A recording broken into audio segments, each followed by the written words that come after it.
Welcome, everybody. I'm Mark Peter Davis, managing partner of Interplay. I'm on a mission to help entrepreneurs advance society, and this podcast is definitively part of that effort. We're going to jump right in today. We've got a good lineup of our usual partner meeting format, so stay tuned. Buckle your seatbelt, get some business tips, market overview, and beyond. Enjoy. All right, Mike's going to give us some coverage on the venture market here. Mike, what's the update? Yeah, the update is that I think high level, and I think we talked about this even on this podcast, was a lot of people thought coming out of the summer, I think expectations were that September, October, November would be kind of an active market in venture world, people kind of regaining confidence and putting more capital to work. And we just really haven't seen that. The market's actually gone the other way. And, I can share a quick chart right here. This is kind of what it looks like. So, probably the opposite of what anyone would want to see in terms of how charts should look. Q4 looks like it's going to be dismal. Q3 was tough too. And, I don't really see any sign of that slowing down right now. I think, again, hopes are really that people will start to pick up deal flow again going into the first quarter, second quarter of next year. And it looks like as the Fed signals that they're going to slow interest rates, that might give people confidence, start putting money back to work in long duration assets like tech. But for now, deal volume has basically grinded to a halt. Valuations are still coming down. And again, I think generally speaking, the problem here is bid ask between what VCs want to pay and what entrepreneurs are willing to accept is still too far apart. And because of that, we see a lot of inside rounds, we see a lot of notes, and we see a lot of, quote unquote, kicking the can down the road on actually valuing assets.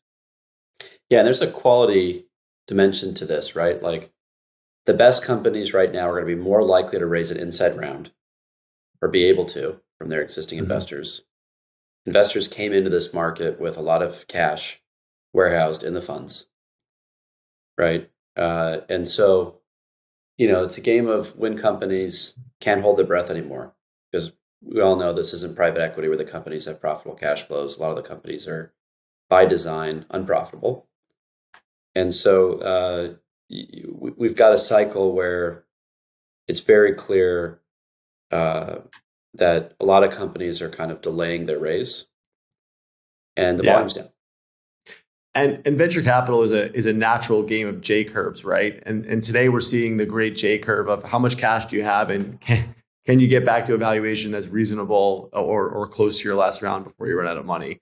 And companies are not, and those companies are selling or getting acquired for low multiple exits if they can. Some of them are shutting down, and I think Q1, Q2 is going to be really telling just how far that will stretch, because a lot of these companies that might have raised end of 2021 had a year or 18 months of cash flow. That was the plan, right?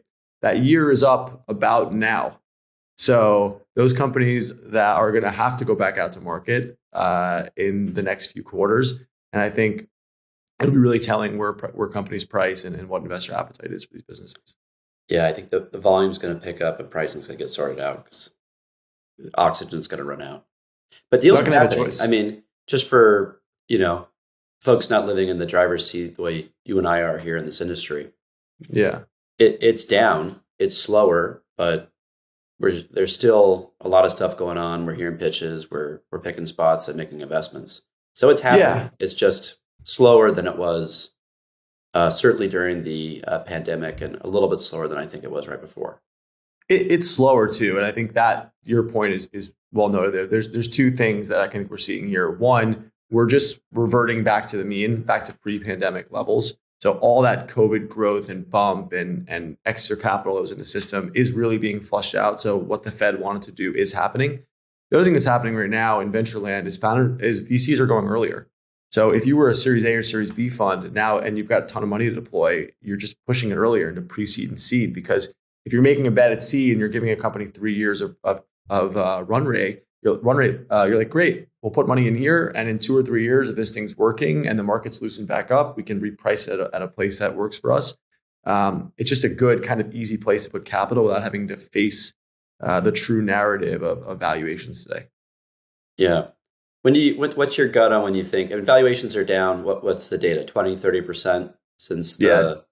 the top? See, I think, seed and pre-seed have stayed more or less the same within a little bit of wiggle room. Series A is down 20, 30%. And then as you look further into the growth market, it becomes more and more opaque because there's really not a ton of data there to grab a hold of. Yeah, that market's like at a grinding halt. Yeah, It's really all a lot of internal inside rounds and rounds. nothing's reported. And Yeah.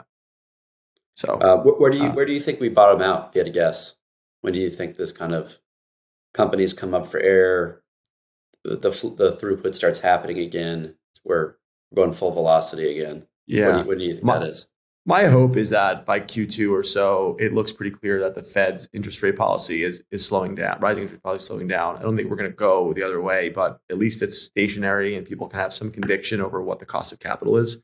Yeah. That should open up the ability for people to invest more money in these places, have a better idea of what possible returns are, and thus probably push multiples a little bit higher again, which will let companies be more adequately priced for a next round versus where they were before. Because right now, if you gave a company 2 years of runway and you priced them at 50 times revenue a year and a half ago, they would have had to 5x the business, right? Or 6x the business, depending on what the terms were, just to get back to that valuation if the multiple comes down to 10x. So it's completely unrealistic for anyone realistically to grow into that valuation, especially with headwinds in the market that we've seen in terms of slowing consumer spending, slowing business spending, layoffs, et cetera. SaaS companies, right? A lot of them charge on a per seat basis.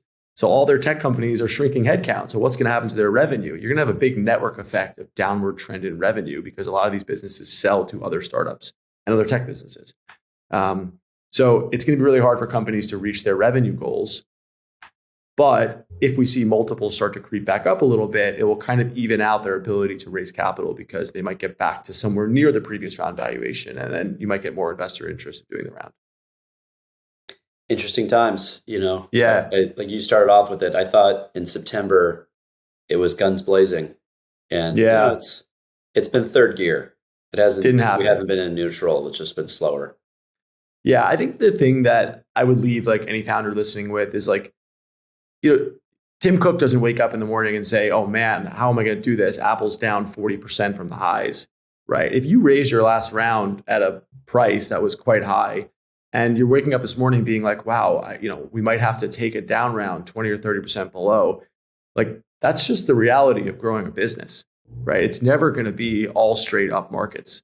So as pricing changes, especially as drastically as it did from the top of the COVID market to now, founders I think should just have a realization that, hey, if we need more money, that's fine. And our multiple might not be the same. And that might mean that our mark to market price is lower.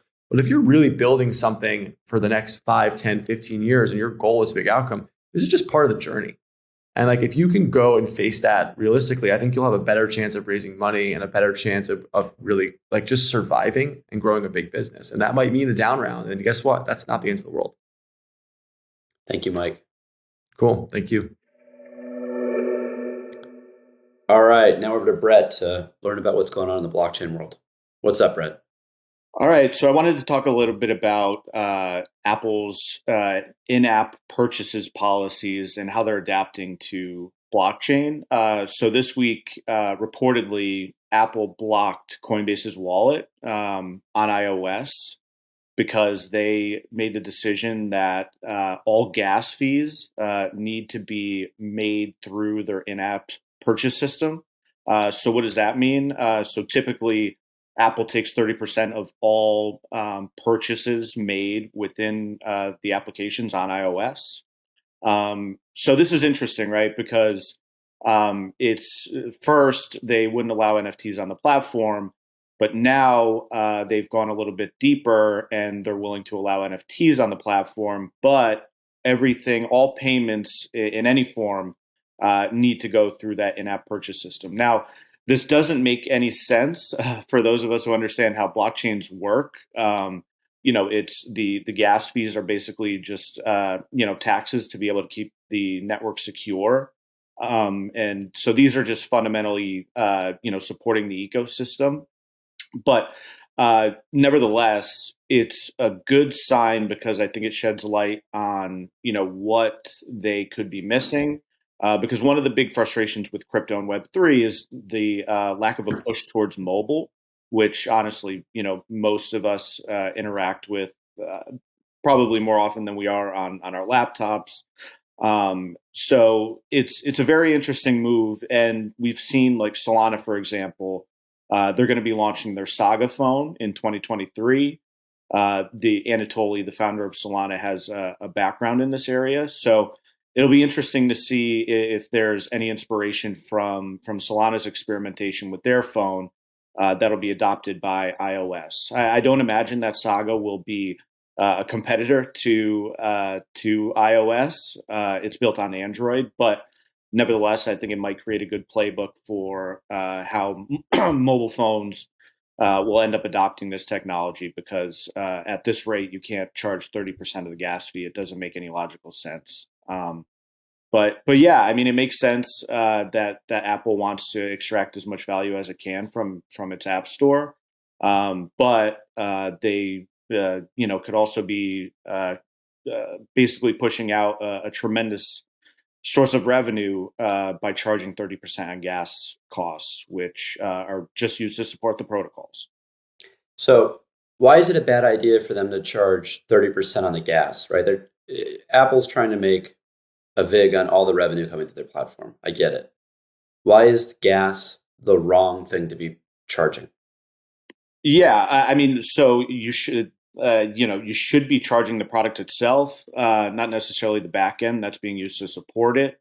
That's part of the issue. But it does make logical sense that they would want to extract as much value as possible. How they end up doing that, I'm unsure. But it is, and especially if they integrate with protocols like Solana, for example, where the fees are basically nothing.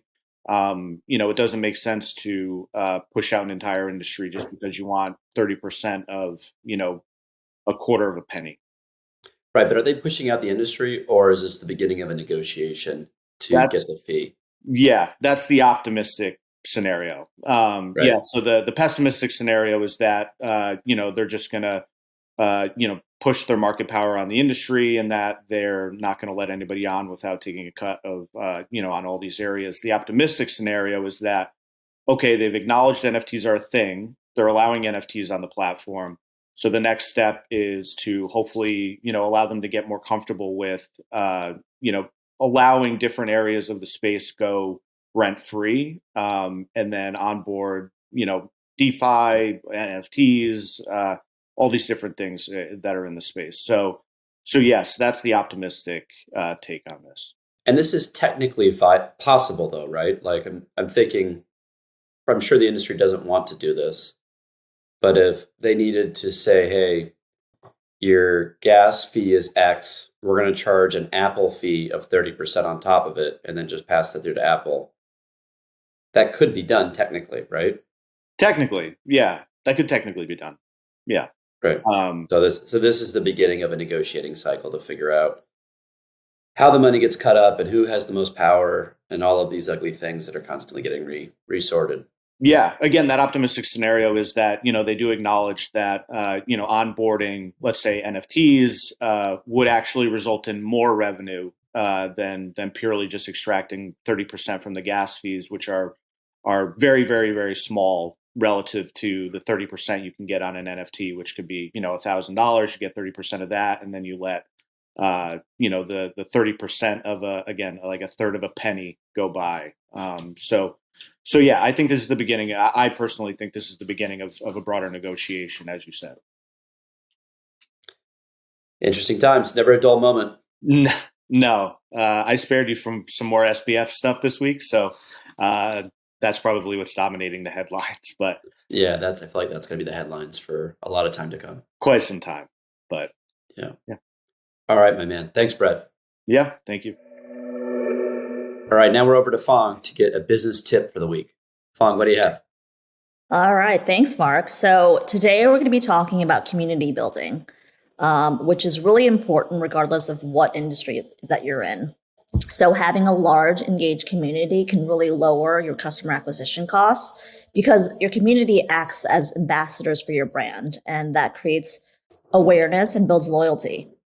A big community can also provide customer insight, and that can help you in improving your product and improving your brand experience. And then lastly, having a huge community also creates a moat around your business and helps protect you from competition. But building a community requires really thoughtful planning, and you have to be authentic, and it requires a lot of hard work, especially at the beginning when you're starting from zero. So here are some tips on how to start building. Firstly, set the purpose. So you have to have a clear purpose for building your community. You have to understand it, your team has to understand it, and your community has to understand it. And in order to set this purpose, just try to think about who you're trying to build the community for and what the members will get out of it. It's important that you build your community around that need, not around your product. So for example, suppose your product is an e-commerce app.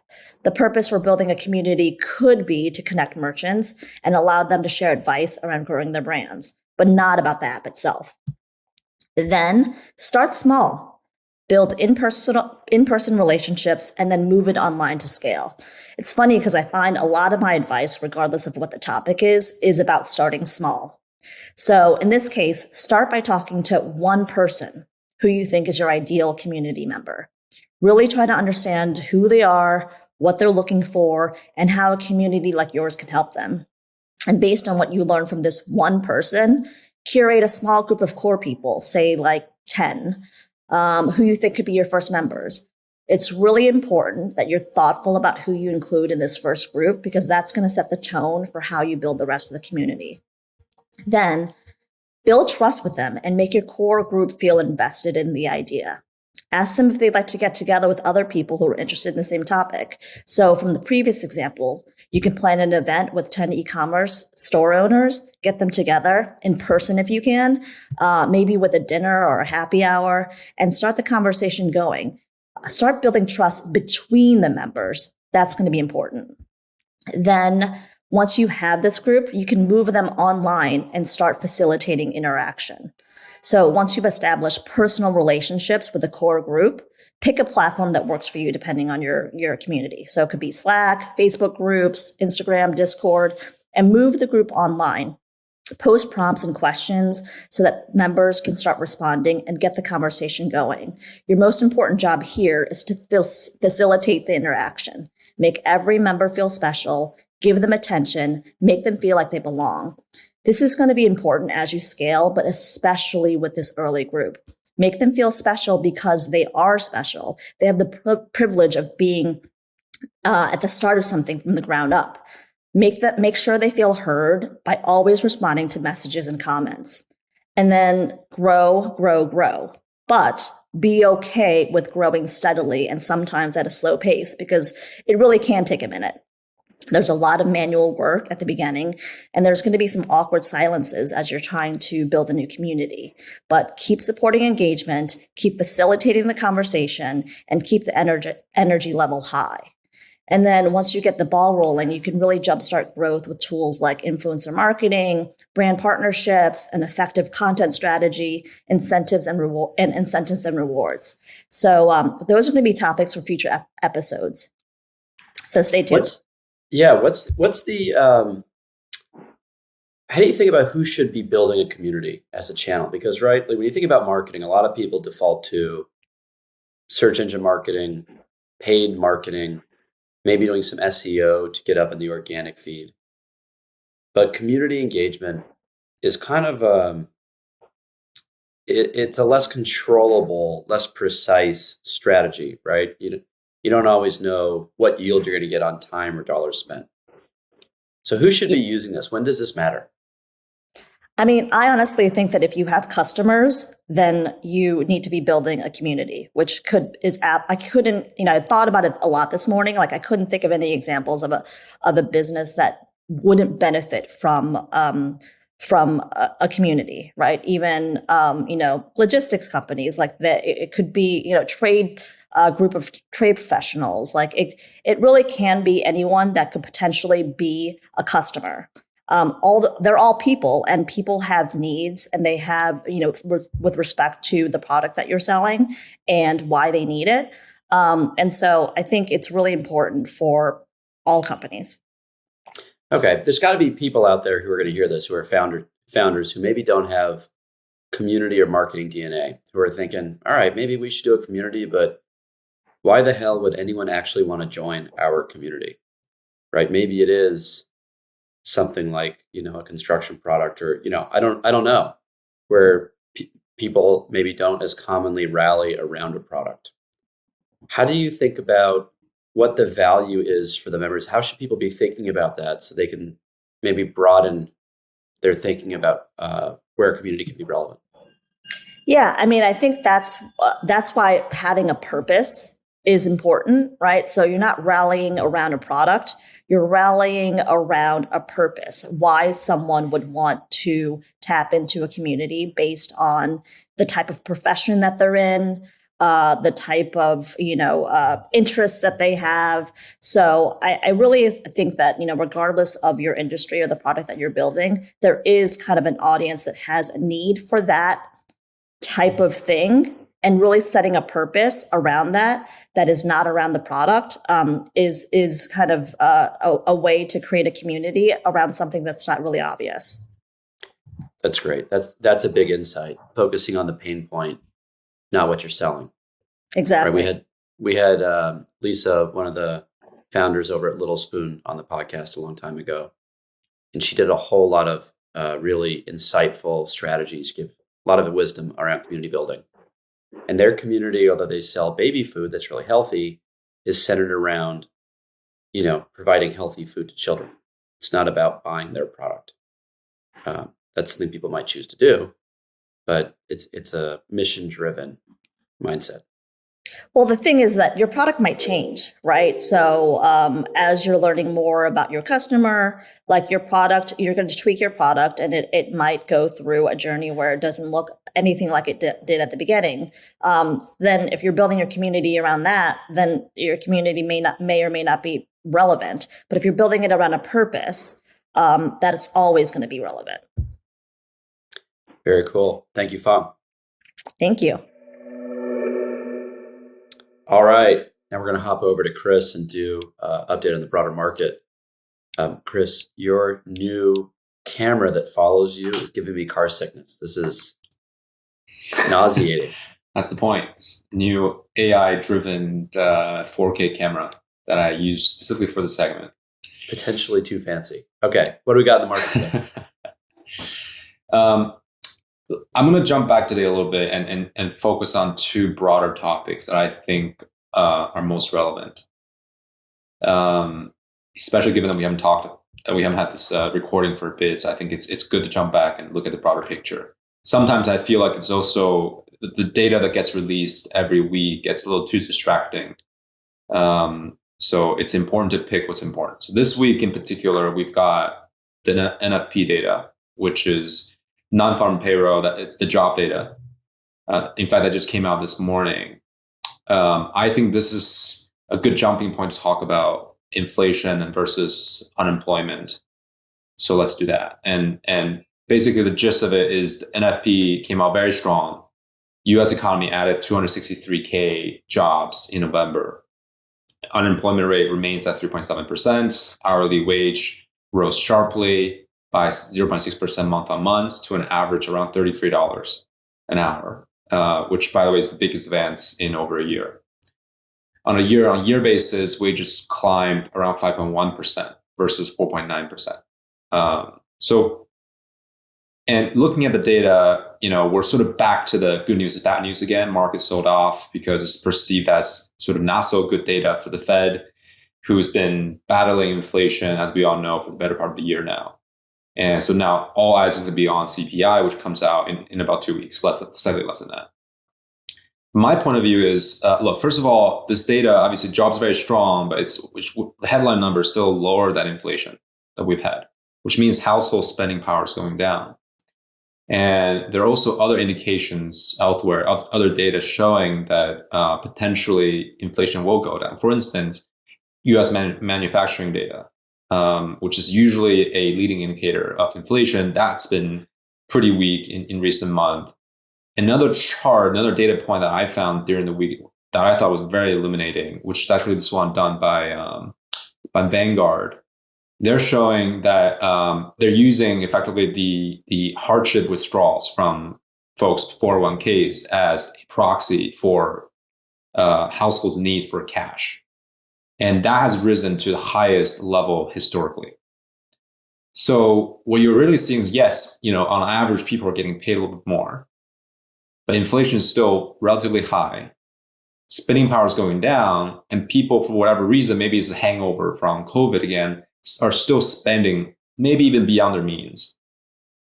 So all that means that I think inflation is on track to come down, maybe not at the pace that the Fed has liked. So that's, not necessarily a great jumping off point into 2023 when it comes to stock market, which, by the way, has been rallying in the past month. Now we're back above, the S&P is back above 4,000. So it's likely that, markets are very exuberant because what we've talked about previously, the risk events are dissipating, or at least in the near future. And people sort of need a recovery, given the massive sell-off we experienced. But going into 2023, I think inflation will stay high, but it will come down, but it will stay elevated at a level that's potentially still, the Fed is not comfortable with. So the rate path that we're on is that it's going to get higher and stay there for a little while longer. But overall, the economy is strong, right? So I don't expect us to come crashing down like some people have expected. It's going to be a slower grind, but maybe potentially a more mild version of what people expect, at least at the beginning of the year. So that's one point I want to make. A second event I thought was super relevant, which is China. In fact, that's how we started the year. That's how we started the week. Waking up Monday morning, first thing we saw this massive news headline on China protests, which is something that probably the biggest protest that we've seen in a few decades. There's this article I think I circulated internally. It's from Gavco Research, which is an independent third-party research firm. And I really agree with some of the points that was made in research. Basically, obviously, now Xi Jinping doesn't have great options, right? He's being backed into a bit of a corner here. But I do think that the headline around the protests is maybe a little overblown. It's still a very small scale, and especially in a country that's 1.5 billion population with a lot of speech control and not so much freedom of speech. Most people don't probably even realize that there's a protest going on. However, this is an indication that especially the younger generation is not content with the current policy and especially zero COVID policy, and that is an early indication of potential unrest. So really, what are the options here? And the research article talks about, and I personally very agree, there are really just four options at this point for the Communist Party. And number one is what I don't think will happen, which is to basically put the whole country in a protracted lockdown. This is mostly just to affirm the political party's control over the country. This is, at this point, I think, an option that's a bit out of the picture. The second one is really to have a targeted attack against these demonstrators, and then put the country in a temporary lockdown, but mostly to save face, but only to sort of slowly give what the demonstrators want, which is to open up the country and decrease some of these sort of quarantine policy, measures. I think this is definitely very, very likely given what the party has done historically. And number three is potentially put the country into a brief lockdown, but signal to everybody that the government will impose tighter restrictions in specific targeted areas but broad, sort of on a broader stroke and a broader country level, things will go back to normal. This is something they've kind of already done over the week. A lot of the news media came out saying the party came out and said that we're going to make sure people's needs are addressed, which is their way of sort of backing down and softening their tone a little bit. And the last option is really to decide that, hey, open up the country immediately and let the sort of the demonstrators and protesters have what they want. I think this is a very likely, not so likely. So really, we're coming back to sort of option 2 and 3, which is again targeting demonstrators, make sure there's to quell any sort of unrest, and also put the country in a brief lockdown, only to open up later. So what this means to me at least is to actually take this as a net positive for risky assets, not only in China, but also globally. I think this has accelerated the pace of opening up China. And previously we were expecting 6 to 12 months. Now it's the window potentially 3 to 6 months, which is great for sort of broader financial markets, which is why if you look at Chinese markets, they've had probably the strongest month of recovery in a decade. And this week alone, many of the top firms have recovered anywhere between 10 to 15% of their equity value. The last thing I'll make, sorry, I've been rambling for a while, but I'll pass on back to you to some questions. But the last thing I'll make is regarding China, the one thing I think at least the Western media is not addressing that concerns me a lot. I have this fear that there be potential consequences to those protesters.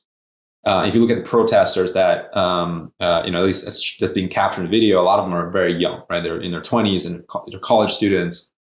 And this is the generation that's largely seen a very benign government. They have never seen what an autocratic regime can do, right? They've probably heard about it from their parents or grandparents, but most likely they haven't. So they're the one thinking the government will not do anything. They're the one out there protesting.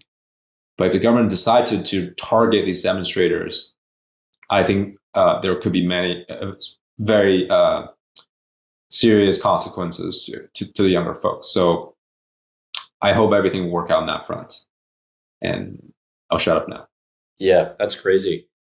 What's the, I read these headlines, but I don't fully have my head around it. What's the thinking for zero COVID policy at this stage in the game? Like when no one in literally the world knew how to deal with it, what the implications were, how it spread. We just didn't have any information. I got it, right? There was an argument for it then. But now they've got vaccines and they know who's impacted the most.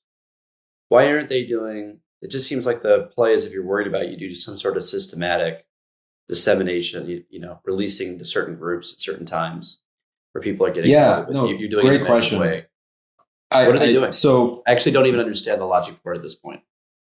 Yeah, no, so we kind of have to backtrack a little bit. At the beginning of COVID, when the world was still trying to figure out vaccines and the consequence of lockdowns, China has made the executive decision to not use any Western vaccines. They do not want their economy and their population's health to depend on any foreign country. And in fact, there was a lot of propaganda within the country that says, basically these vaccine companies, Johnson & Johnson equivalent, are evil. They're trying to control our population health and inject this into our system, et cetera, et cetera. So there's a lot of propaganda being done. Little did they know they kind of shot themselves in the foot a little bit there, because obviously later on we knew what happened. They developed Sinovac vaccine, which has been proven over and over again very ineffective against COVID, especially all different variants. And at this point, and more importantly, Sinovac is also proven a little dangerous for the elderly population, anyone aged 80 and above. So as a result, for the age group 80 and 80 above, the vaccination rate in China is still around 50% till this day, versus the countries in the US that's in the 85, 90%. And on top of that, it's not very effective. So and by the way, there's about 20 million people in that segment in China. So if the country decides to open up, 40 million, I think. I'll need to check my numbers. I think it's around 40 million. If the country decides to open up, and that's the risk group right there, right? So assuming half of them are really exposed because they're not even vaccinated, we're looking at potential real unrest in a country. But now Xi Jinping have to weigh this against the younger population who don't care so much about COVID and wants all the freedom and openness that it used to have, which is a much larger group of population, by the way, and it's the future of China in a way. What do you do? Which one do you choose? And it's a tough choice, for sure. Very interesting. Now, why can't they just start signing up to buy American vaccines now? I mean, everything obviously is simpler in my head, but I'm sure there's politics and a lot of other dynamics going on. But exactly, people are everybody has access to information despite their control. People can still get on a VPN and get access to Western news outlets. So it's difficult to hide information at this point. So what they have to do is to try to defend their own policies and propaganda that is set up in place in the first place, right? It's politics. That's what it is. Wow, very fascinating. And then on the first bit, you had talked about the interest rates. Yeah. It sounds like the Fed is accomplishing a lot of what it wanted to accomplish. The economy is still strong, but there's some pathway here. What's your gut? Do they keep increasing rates beyond expectations now, or do we, based on some of this new data, or do we think we're leveling out and the kind of economy is just catching up with the impact of the existing changes? Yeah, no, that's obviously the $1 trillion question here. It's been on every allocator's mind.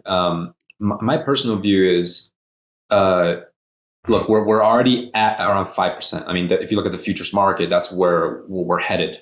We're currently at 4%, so there's probably another 100 basis point hike to go into 2023.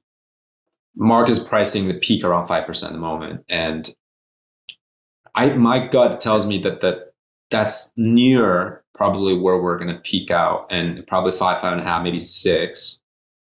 But we're going to stay there for a while, right? So now market is pricing. If you look at the future, there's a lot of chatters around this inversion, right? This curve inversion, on the Treasury curve, 2s 10s, how it's been the strongest gap and the widest gap in 40 years, which is an indication for a recession next year. I think the 2s 10s might make sense, but if you also look at the front end of the curve, which indicates a more sharper, drastic turn of policy into a more accommodative, cutting and maybe even QE kind of open operations next year, I think that's a little too early. I think even Chairman Powell came out and defended that the Fed and in sort of emphasized how difficult it is to reverse their stance and come straight back to a more accommodating stance. My gut tells me that we're going to be in a high interest rate environment for a lot longer, potentially 2 years, just to combat inflation, bring everything back to normal, instead of the sort of the 6 months, 1 year window that the market participants till this day still hope for. So higher interest rate, but we're near there, but longer, which could really bring down demand, bring down GDP. We could be in a recession, in a technical recession again. But I do think, and of course, jobs market will suffer. But I don't see a scenario currently, at least, where we're back to 15-20% unemployment rate and people are suffering. And I think that's still very unlikely. Thank you so much, Chris. And for everyone listening, just a quick reminder, Chris is a SEC registered RIA, and nothing he said should be considered or construed as financial advice, yada, yada, yada. It's a pleasure, Mark. All right, everybody, that's a wrap. Hopefully you enjoyed today's pod. If you have any questions, let us know. You can get me on any of the social media platforms, particularly Twitter, @MPD. And stay tuned. We'll be in touch again next week.